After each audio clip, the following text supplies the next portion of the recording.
Hello listeners, Jordan here. I just want to let you know that you can listen to Nighttime early and ad-free on Amazon Music. Include it with Prime.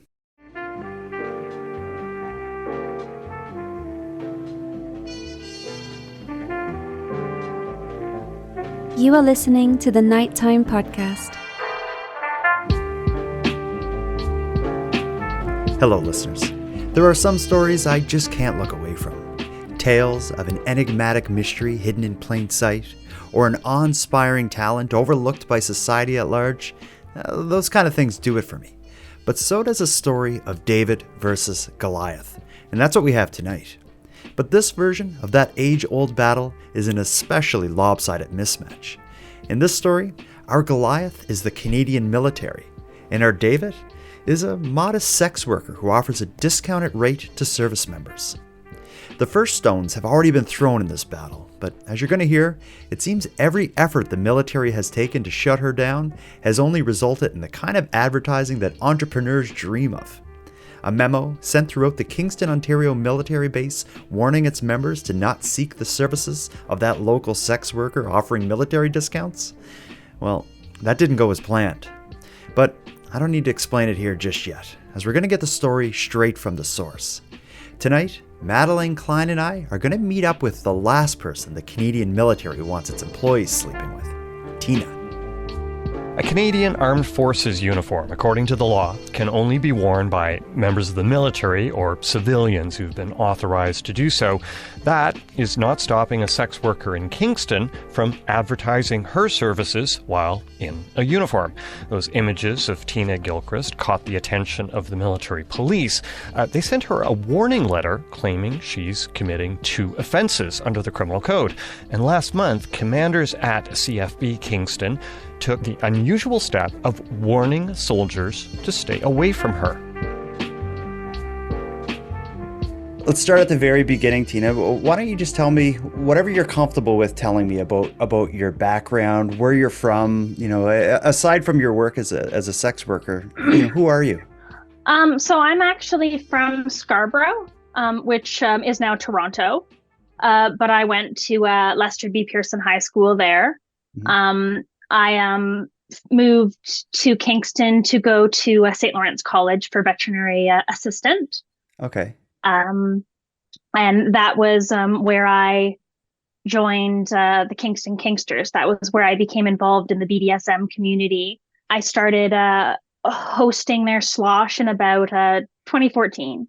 So I don't know what the Kingston Kingsters is, but I can use my imagination based on their name. But tell me about how you found this group and what this is.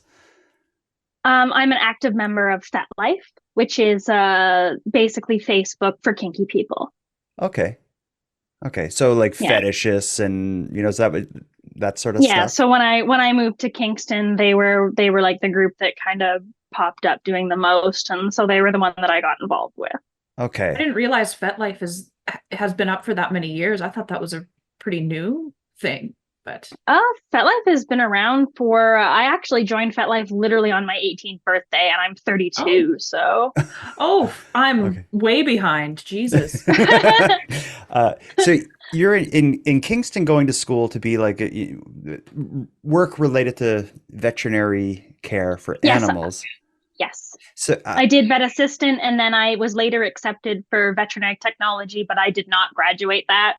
I was actually just put on ADHD medication. Oh, wow. Okay.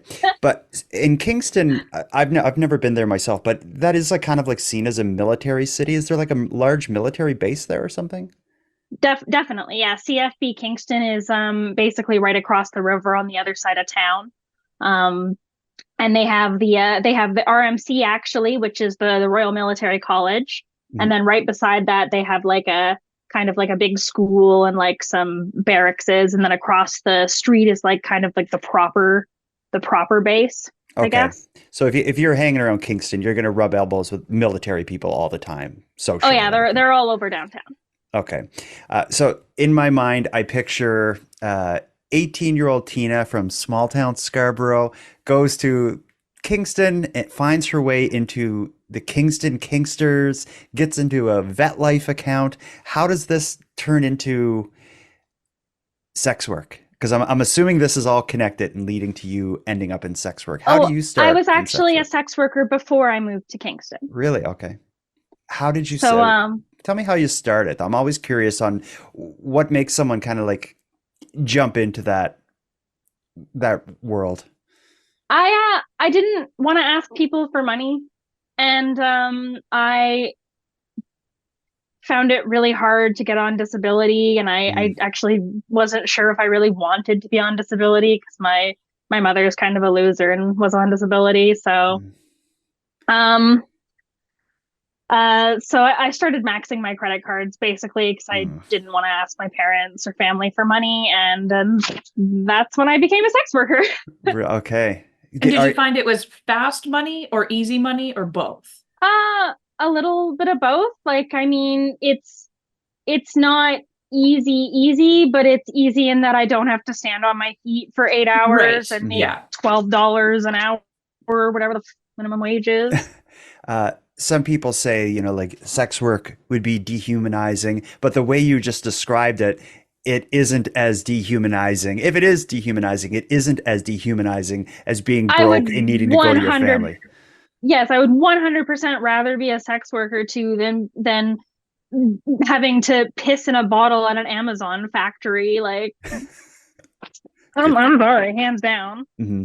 Uh, I don't know if you're comfortable telling me this, but I'd be very curious to hear about your first experience in sex work. I can't myself, I couldn't imagine, I don't know, just like deciding to do it. I could see, I can understand that, but like to actually, the first meeting with a client, I, which must have been so strange. Are you able to tell me anything about your first time? So the venture into sex work at first actually began with seekingarrangement.com. Hmm. And it's basically a sugar daddy website where Oh, people pretend that you're not a sex worker and they pretend that they're not hiring a sex worker. mm, So okay. So Would it's you call kind that escorting? Is I would it definitely kind of, yeah. 100% call that escorting, but like people that are doing it don't want to call it that, okay. It's just like kind of like a soft entrance I into guess. it. But i- so you have some experience with sex work as a profession before ending up in Kingston. In Kingston, getting into the Kingston Kingsters, vet life. I'm only imagining that that world is expanding and opening up for you. Is it around this part of your life that you start to develop? I guess you self-identify as having a military fetish. Is this something that happens here? I do, but that didn't start until about 2014. Okay. So it was 2012 that I moved to Kingston, and it was 2014 that I started hosting the Slosh, which is like a get together at a bar for kinky people. And it was around that time that I met and dated my first soldier. Okay. And it was a member of the kink community. And Okay. so they have a course called Conduct After Capture, which is basically interrogation, torture, stress positions. Think like headphones, like big headphones that are on you with like babies crying, static, like torture, literal torture. And I loved it. And so he was in his uniform while he was doing this, and so now I strongly associate it with all that. Oh my It's like goodness. an instant like power exchange, like status kind of like Okay. authority is just kind of there. It's present. Yeah, I guess if you are into like the BDSM kind of life, I guess we would call it, a military member is just, kind of fits naturally into that world, right? A lot of them do, a lot of them don't. There's a lot of them that I mean, I guess they're just on the different spectrum that I'm looking for, but yeah. A lot of Okay. them like being told what to do. Mhm. I was A just lot of gonna them want say, me to tell them what to do, and I'm just like I want the opposite of I that. bet a surprising number are submissive. Yes, yes. Yeah. A lot of them Oh. very much want me to be a dominatrix. I'm very sorry, but I Oh man. Well, tell me about how your sex work became your primary profession as opposed to pursuing veterinary studies. Well, at least I assume it is. I would love to finish veterinary technology, yeah, but I didn't get a diagnosis for my dyslexia until I actually started veterinary assistant. Oh, wow. Um, so that did help a lot, but it wasn't enough by itself. I didn't. I also had to fight for my ADHD diagnosis, especially without a primary physician. It's almost impossible to get a diagnosis with anything. Mhm. Sure, that's a problem for thousands and thousands upon Oh, people in yeah. Canada. If you're not spraying blood, they're not really going to give you much attention. Yeah. Mm. Um, so it took me years to get a diagnosis for ADHD, and now I'm finally being treated for it. So I would like to go back and try that again. Mhm. But in the meantime, this is your primary way to support yourself is through sex work. Yeah.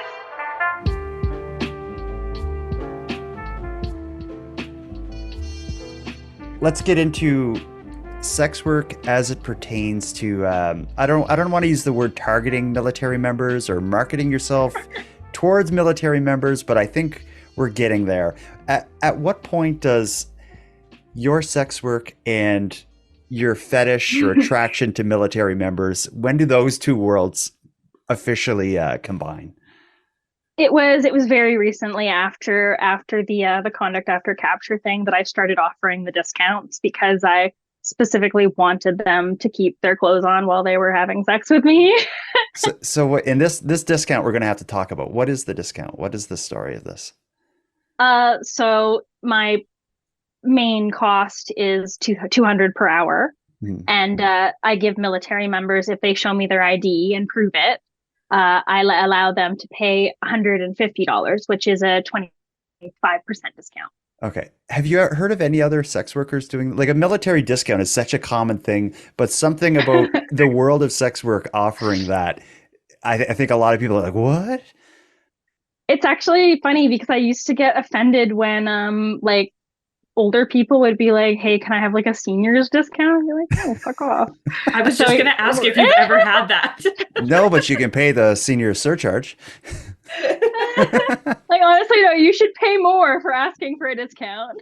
Yeah, I get that. But it is natural to like, sex work is a business like any other, and discounts and marketing and all this, they come into every business. So it's not crazy to offer a military discount. You're in Kingston, surrounded by military members. So like it or not, regardless of a fetish or whatever attraction you may have, you're going to have military members as clients. So it all makes sense. So anyway, I derailed your discuss your as you were telling me, I derailed you there because the discount just caught me off.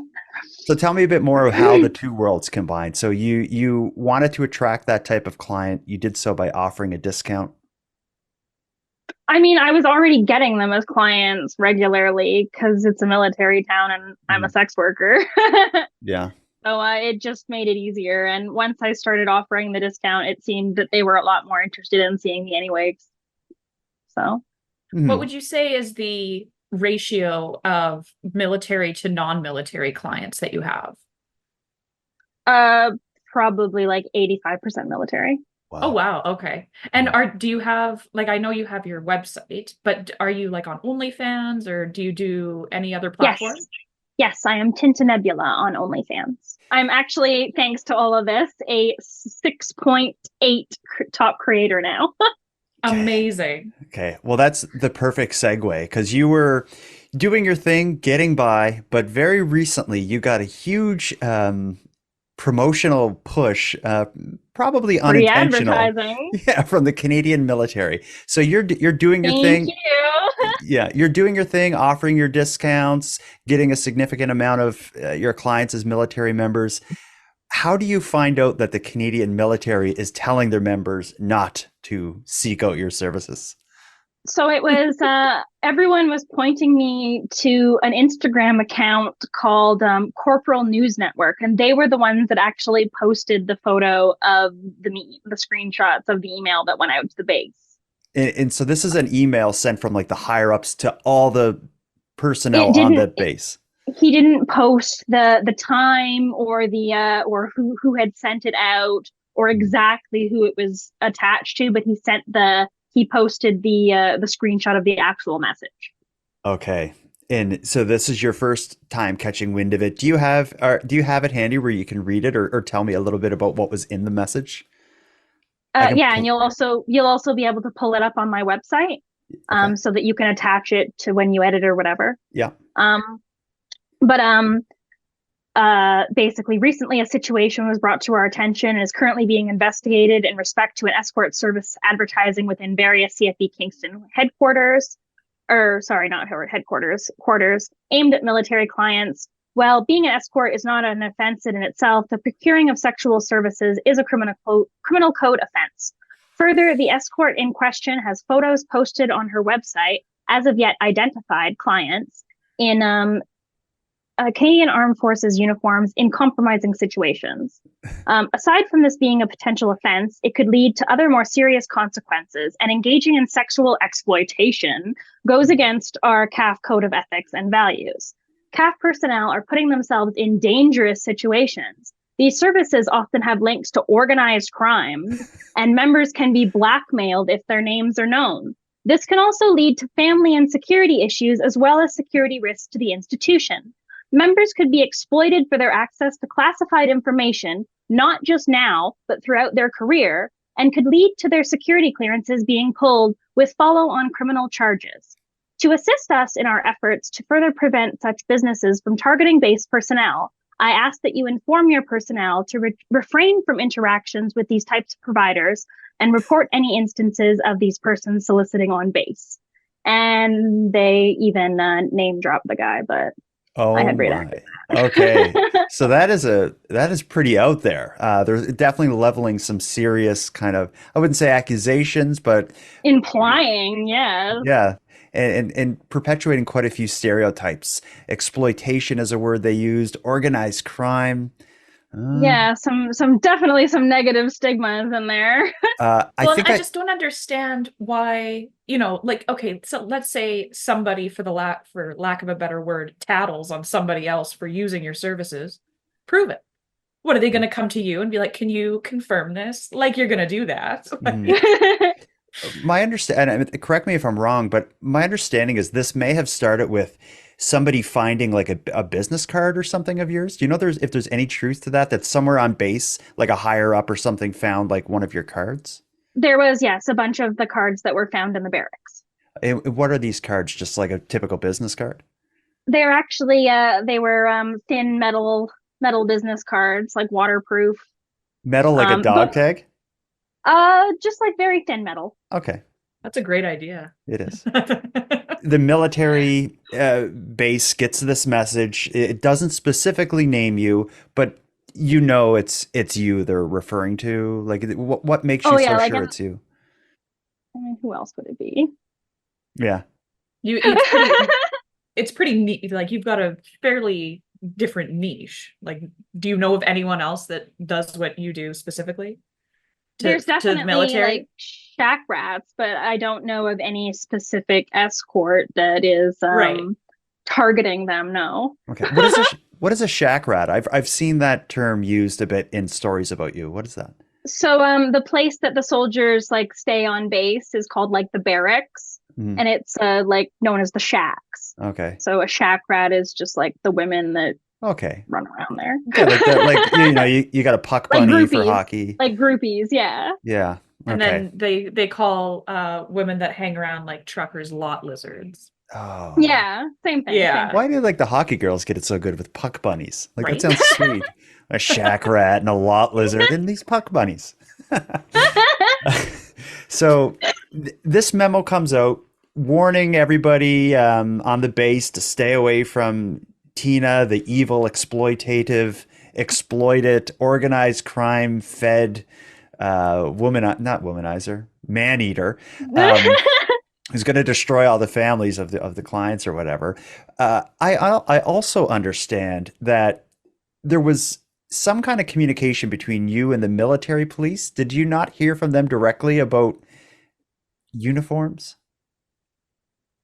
I instigated that. So Oh, I was really mad. I was okay. So really mad about you're mad about this memo? I was mad that they were targeting people who had paid me consensually. Okay. And so I messaged them about it. The person who had posted, the Corporal News Deckler who had posted the email, it says who's in charge of my case. And if you know one email from the military, you know all of their emails because you just plug in their last name and whatever and send it off. Yeah. So I did. Oh. And I basically gave him shit for it and said that they have better things to do, and that Well, that's what I said when Jordan told me about this. I was like, of all the things that they could focus on, this is what they're choosing to what? There's so many better things to worry about. So it was after I had instigated the email and instigated the contact with I don't even think it was the person in charge of the case that responded. I think it was someone lower. But he done fucked up.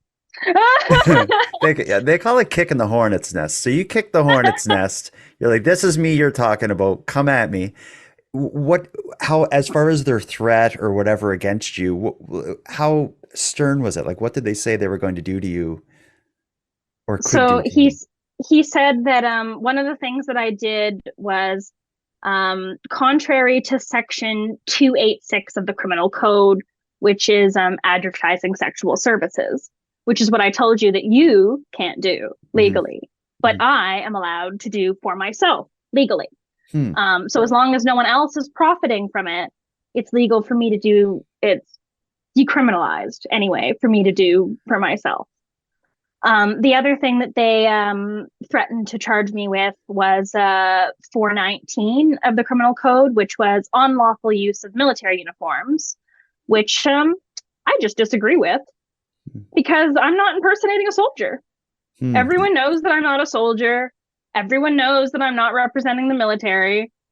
Anyone with half a brain knows that I'm not representing the military. Yeah, but what grounds would they have to say like you're using the uniform? Like, did you have like photos of yourself in the uniform or something, or is it the members in photos in uniforms with you? There is definitely photos of me in uniform all over the internet. Okay. But the people that are looking at my content know that I'm not a soldier. Yeah. I'm not responsible if a bunch of news people take my photos and place them in places where people think that I'm a soldier. But there's disclaimers and notices all throughout my profiles and galleries that I'm not listed. Yeah, you would have to What be. is the difference between wearing like a soldier Halloween costume? Like what's exactly, or in a movie, you don't think that they're enlisted. You don't think that they're real soldiers. Yeah, that's so odd. Well, I guess there would be laws that would protect the specific uniform and badges and all that stuff of the Canadian military, I guess. But I think you would need to be like willfully ignorant to come upon Tina and say, I can't believe a Canadian Forces person is up to this. Like, it is quite obvious who you are and what you're doing. I think that, anyone that thinks that is just completely out of their mind.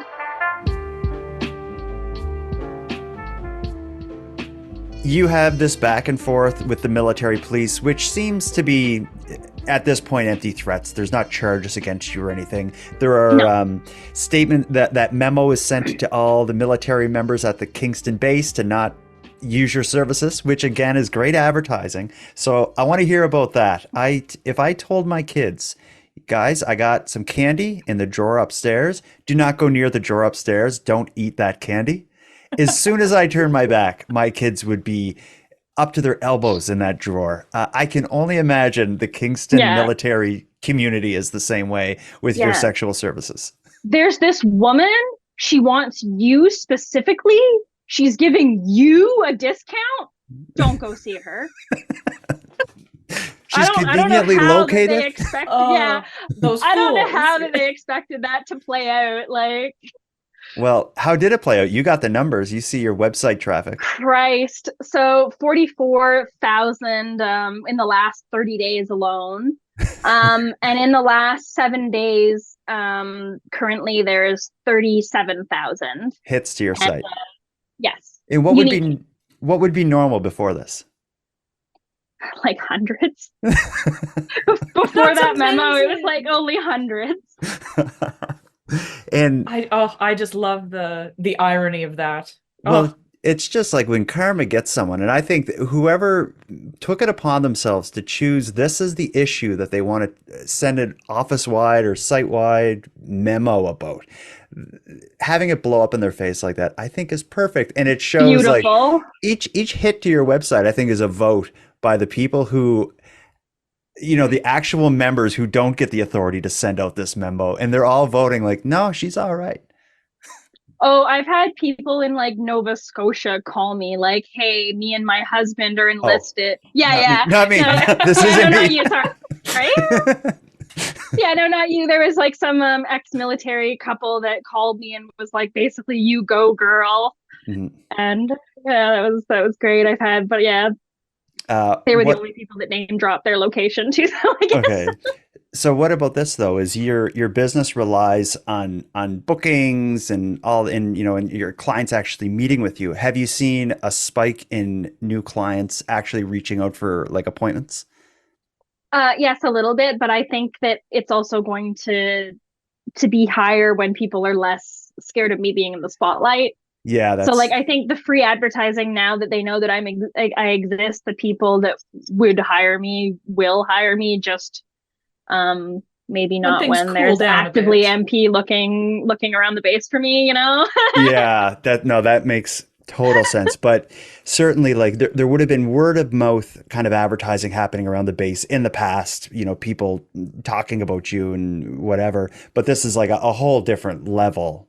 Like everyone there is going to know about you. And then as absurd as this whole thing is, justifies you getting on. I saw CBC cover this. Vice had a big piece on it. It seems like That was every crazy. and I think even like international news. I see that? I think I saw like a There was British. some Europe, yes. Well, Uh, I love these stories that like, you hear of the school teacher that gets fired. Jordan, you covered, I think her name was Ava James. yeah, She was like a teacher's assistant. And you hear of these women getting fired from their day jobs, which they make nothing at, and then mm, they end up making like $1 million in a month on OnlyFans. And yeah, it's well, like, I wish. yes. I wish. yeah, it's but it's coming. I'm putting that vibe out for you. well, you definitely got a big head start with this kind of exposure. This is something like whether you do sex work or any kind of business, that's the kind of advertising and exposure someone only dreams of. And in your case, it's like you also have your photo in these articles, and then and a lot of the photos they use are kind of suggestive of the kind of military fetish stuff.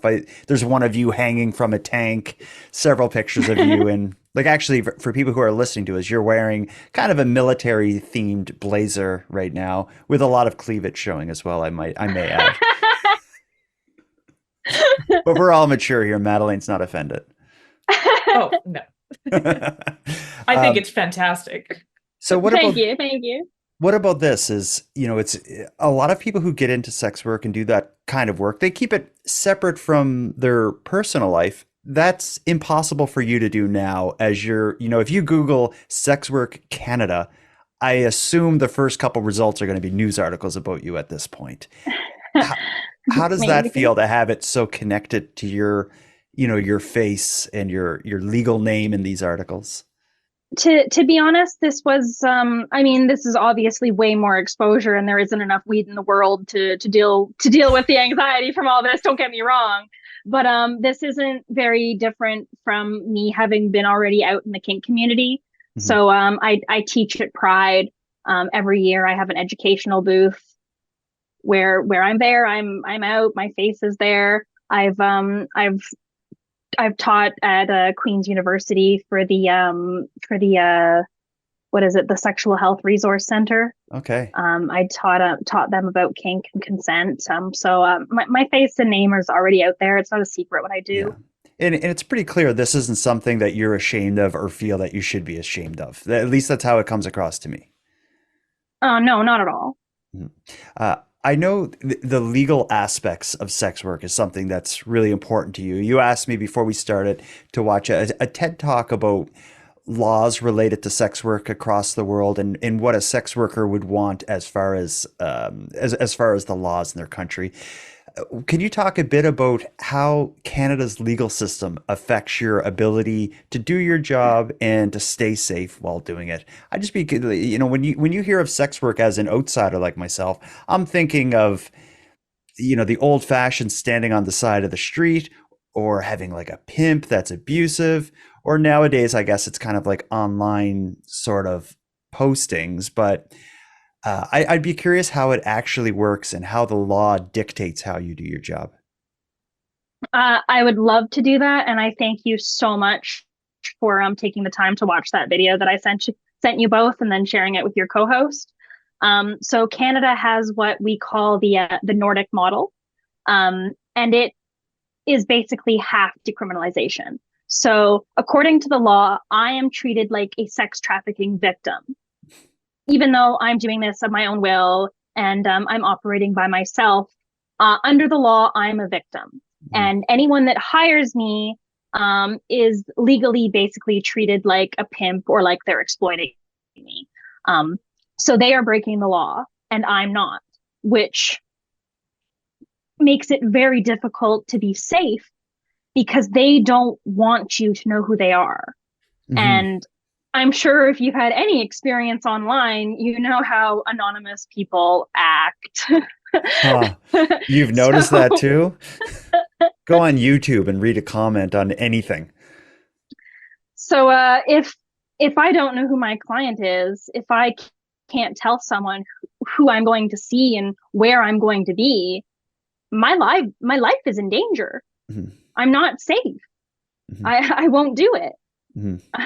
It's because There's just that's no way. that's difficult because if you have a new client, you want to know a little bit about them before you meet them at a hotel or go to their house or something. But the way the law works in Canada, they want to protect that information and stay private because they don't want to get in trouble. If it was decriminalized as opposed to legalized, and there's a difference, I now know, they could just tell you, this is who I am, and here's, you could see their stuff and know they're a real person who's not going to, like, put you in a bag and disappear or something like that. Yes, Why to and be the so the crude? important point to make between legalization and decriminalization, and the reason that we want decriminalization instead of legalization, is because legalization will simply give the police another reason to harass us, another reason to fine us, another reason to bother us. Hmm. The people that are doing sex work are not going to buy a license to do it. They're not. They're not. Nor should they have to. Hmm. Like, I just don't understand why the safety of just people in general isn't the number one, like, priority. Hmm. It's the Exactly. oldest profession known to man, yet so frowned upon, and they're not taken seriously. And the safety of sex workers should be the number one priority. Hmm. But And this was actually recently challenged in court and failed. And we are hoping that it goes to the Supreme Court. You say we. Do you work with groups of other, like, sex workers that are advocating I for? I mean us in general, but I heavily support the Maggie's group in Toronto. There's a sex worker action group in Toronto that I am not personally involved in, or that I don't represent at all, but they're doing great work, and please check them out. Okay, awesome. Have you yourself had any interactions with police? Like, have you ever had to, go to court or anything related to what you do? If you can talk about that. I have, yes. The one that I'm willing to speak about is I had someone find one of my ads online, and I had them hunt me down on Facebook and tell me that I had to perform oral sex on them for free, or that they would send my ad to my husband or partner or whatever. Um, and I basically told him to go fuck himself. And he sent it to my husband or my partner or whatever. And so I went to the police and I said that this guy, tried to blackmail me, tried to extort me. And the police argued with me and said that that's not harassment. And I said that I didn't say that word. I want you to charge him with extortion. Mhm. He tried to blackmail that's me. like the literal definition of extortion. And this man looked at me and said, it's what you said versus he said. And I'm like, are we not looking at the same conversation? Because this is literally on my phone. Like, I just showed it to you. Like, That's so this is the insanity. Kingston Police, guys. This is the Kingston Police. Yeah, shout out to the Kingston Police. Oh, that is awful. And but honestly, but it's not surprising because there's just so many freaks out there, and that's why your safety has to be the priority of Canada's legal system because there are freaks out there. And when it seems like it doesn't matter what you do if you put yourself out there, you're gonna come in contact with them. But I think sex work, it's like it's often like a one-on-one thing, like you alone with somebody. So I think it's almost more important that the law recognizes that and is structured in a way to protect you.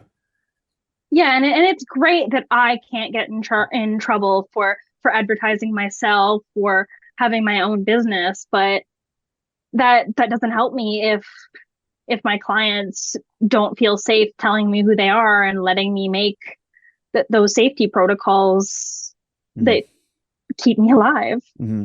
It's just always baffled me how much others care about what other people do. Like a transaction between two consenting adults. What's the issue? I'm like, Saskatchewan is living in the Stone Age. Like, we're not allowed strip clubs.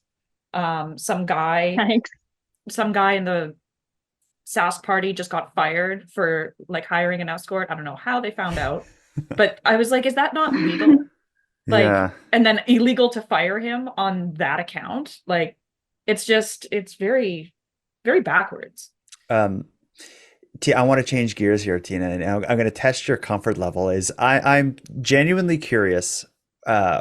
When you're someone who markets sex work specifically towards military members, I imagine there's a lot of lonely single guys on the base, and maybe they're just looking for companionship. But what would be like? What's normal when you hear from a client, whether they're from the Kingston military base or wherever else? Like, what are your typical appointments or meetings, or I don't even know what to call it. What are your typical interactions like? What goes on in these things? I think a typical wham bam thank you ma'am is that the technical the sum term? up of most of them, but there's definitely people that want to hang out. There's definitely people that want to play board games or whatever. Yeah. Yeah. Well, the spectrum is so broad on what people want.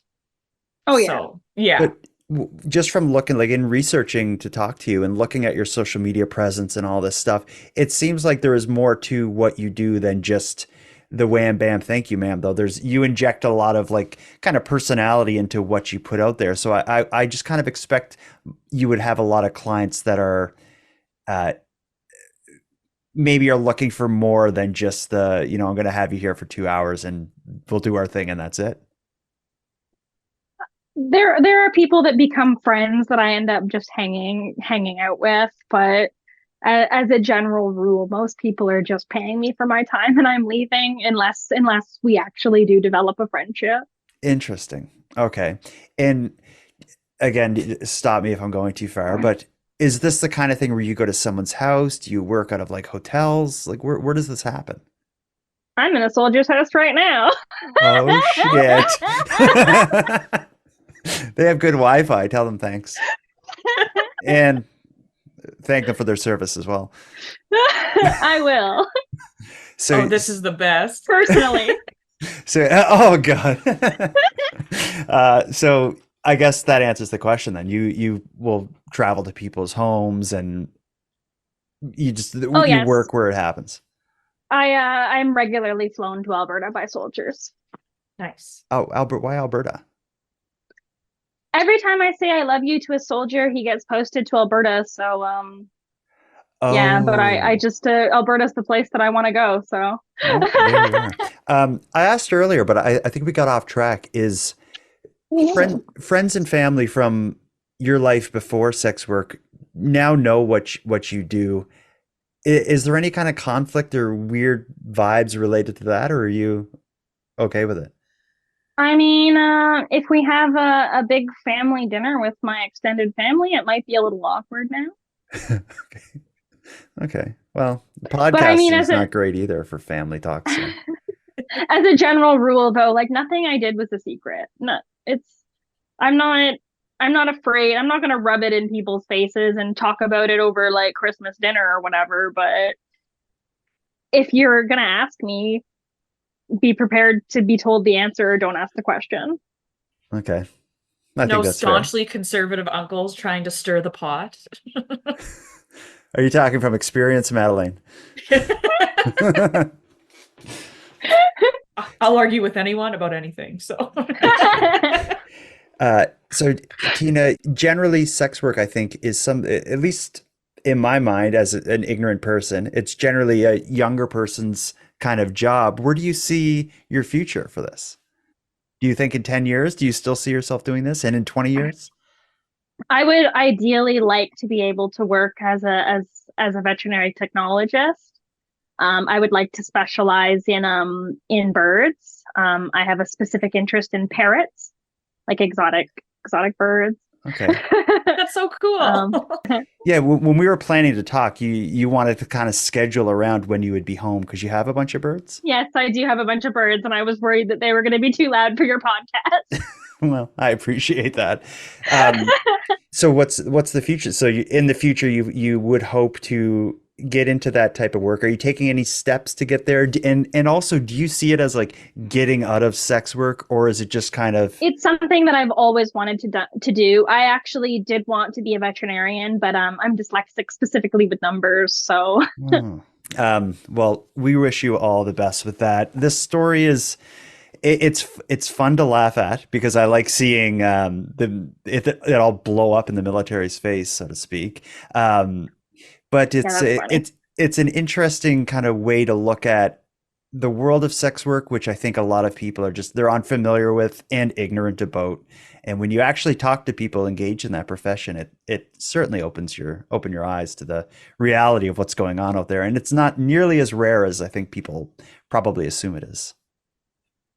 Yeah, we're like I said to someone else, we're your neighbors, we're in your family, and we deserve to be safe doing our jobs. Mm. So I hope, And it shouldn't be such a taboo subject either. yeah, Like I agree. sex work is work, and you can do very well. You can do very, very well with it. Mhm. So it should be more respected and Yeah. more legitimate. Do you find it's changing? Like I feel nowadays, I don't know if it's because of like OnlyFans and like that sort of like sex influencer kind of thing happening. It seems like so many more people kind of dip their toes into sex work, maybe not actually meeting with people, but putting, their boobs on the internet, that sort of thing. It seems so much more common now. Do you find, Tina, that the taboo associated with sex work is maybe changing? Uh, yes, but I also think it has a lot to do with the laws that recently changed in the States. Hmm. So with SESTA and FOSTA that happened a few years ago, it made it illegal in the States to host websites that uh, allowed this kind of thing to happen, which is why the personal section got removed from like Craigslist and Oh. Kijiji, and that made it so much harder for us to operate online. So really the only option was to go to those sites where we could masquerade or whatever. Like not don't talk to me on OnlyFans about hiring me. Like don't talk to Mhm. I have a website for a reason, and you're gonna get us banned from social media by talking Mm. about that kind of stuff on social media. So don't do that. It's such a weird balancing act. And then this whole thing about like you can promote yourself, but like I can't even have your website's name said on this episode for fear of fines. How do you promote yourself then? If it's like, do you just stand on a street corner shouting your URL? Well, hey, that's what the business cards were for. Oh, and look at the mess that They got you seem to in. work. Yeah. Yeah, it's true. That was No, the best money you've ever spent. I would love to say that I planned this, but like I'm not a marketing genius. Well, even the losers get lucky sometimes is a What lyric I from a would Tom really Petty like, song. what I would really like to see is you make so much money because of this little debacle going on, and you get a billboard right outside of that base that sent the email. So someone joked about making a GoFundMe for that on one of the Reddit, the Canadian Forces like Reddit or something. That was hilarious. That would I be would amazing. donate so fast. Yeah, let me know. I am in on that 100%. Oh God. Well, Tina, this has been a blast. I appreciate you opening up about this, and I wish you all the best in the future. And hopefully things change in Canada more so that you and other people doing the kind of work you do can be safe and happy and make a living and not have to worry about nonsense. Okay. Tell the Supreme Court. Hopefully it's challenged.